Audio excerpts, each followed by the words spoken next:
আজ আমরা পদ্মা তুলতে বেরিয়েছি। এই যে বাঁধটা যাওয়ার রাস্তা, চারধারে ঝোপঝাড়ে ভরে গেছে। চলার রাস্তা, হাঁটে যাওয়ার রাস্তা। দলবলটা একটু আগাইলে আমার একটু আগে হাঁকায় আমি দাঁড়া দিব। এই দেখুন দলবল সবাই মিলে সবাই আছে। ওই যে আঁকশি নিয়ে যাচ্ছি, টানি নিয়ে আসবো। বাঁধটা হচ্ছে ধান ক্ষেতের মাঝেই বলা চলে। চারধারে ক্ষেত, বহাল এক জায়গা বলে, একেবারে বহাল ক্ষেতের মাঝে। আর একটু যেতে হবে তাহলে এই বাঁধটা পদ্ম বীজটা খাতে। এই যে চলে এলাম মনে হয় বাঁধটা, এই যে এটা আড্ডা। হ্যাঁ, বাঁধটা ঢুকতে আরও বেশি ঝোপঝাড়ে ভরেছে। আমরা বলি গাজাড়ে ভরে গেছে। বাঁধটা দেখাচ্ছে, এই যে বাঁধটার ভিতরে আরও বেশি দল হয়ে গেছে, গাছে ভরিয়ে গেছে। এই যে একটা পদ্ম ফুলের কলি দেখতে পাচ্ছি, ওইটা তুলে দেখাচ্ছে। ভাবছি ওটাকেও ঘর নিয়ে যাবো।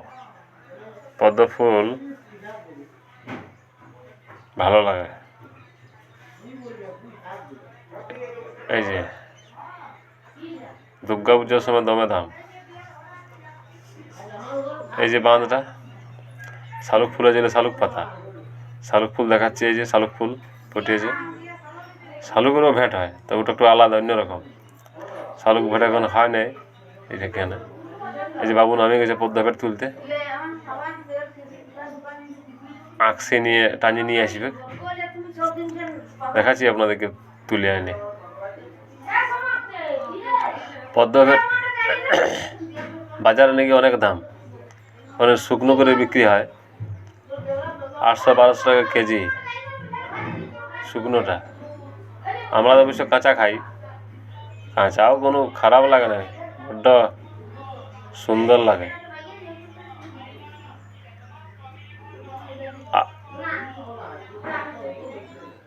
চলে ঢুকে এরকম আঁকশি টানে নিতে। কাছেরগুলো সব না, এই যে সব ডাংগুলো আছে না, এই ডাংগুলো কিছুগুলো হয়তো জলেই পড়ে গেছে, কিছুগুলো আবার অন্যটা তুলেছে, নাহলে পাকি গেলে জলে পড়ে যায়। এই যেগুলো শালুক ফুল তুলছে, যার যেমন ধান্দা। এই যে অনেকগুলোই হলো, হয়ে যাবে 2-4টে করে, সবাই পাবো। এই যে শেষে বাঁধটাকে একবার দেখাই দিই।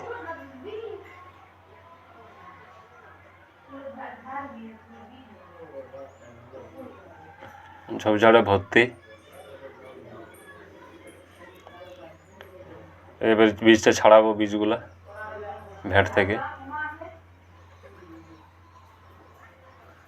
এক একটাতে সবগুলো হয়তো আবার ভালো হয় না।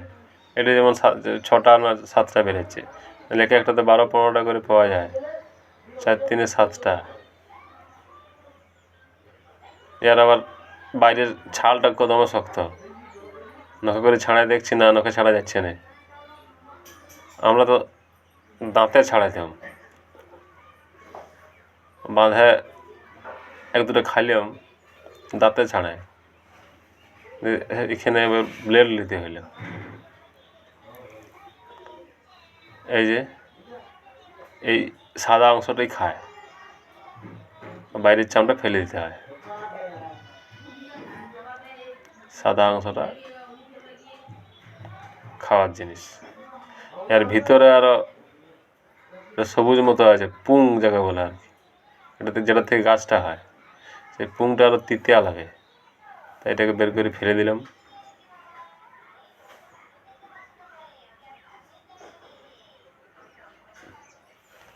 মানে ভালো জিনিসের স্বাদটা বিস্বাদ হয়ে যাবে।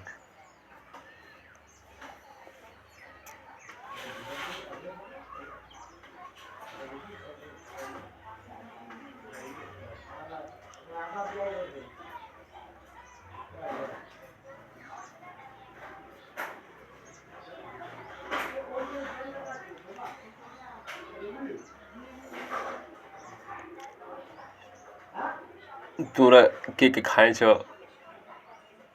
বা এরকম বাজার থেকে তুলে এনেছ, কমেন্টে জানাবে। শুকনো হয়তো অনেকে কিনে খাইছে, হয়তো একদম কাঁচা কেকে খাইছে। এই যে পুরো জিনিসটা দেখাচ্ছে, সমস্ত রকমের বীজ, কালো বীজগুলো একটু পাকা, সবুজগুলো ডাসা, খেতে সবগুলোই ভালো লাগে।